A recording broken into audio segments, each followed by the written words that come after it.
नमस्कार मित्रांनो, आज मी अशा ठिकाणी आहे ज्या जागेचं नाव जरी काढलं तरी अंगावरती ना एक काटा येतो. आज मी इथं आलोय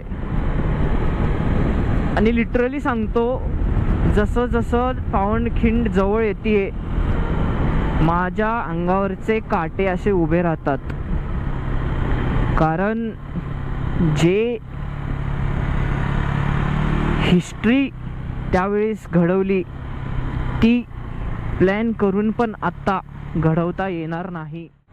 तर सांगायचं म्हटलं तर या छोट्या कॅमेऱ्यामध्ये हे सह्याद्री कॅप्चर नाही होणार, कधीच नाही होणार.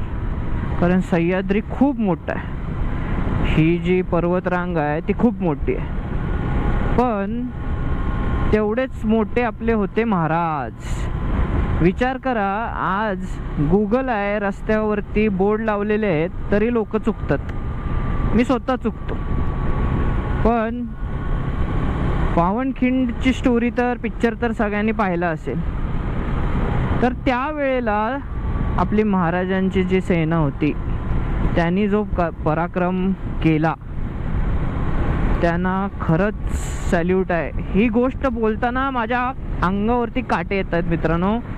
कारण या भव्य अशा डोंगरांमधून रात्रीचं पन्हाळावरून विशालगडनं जाणं अशक्य आहे.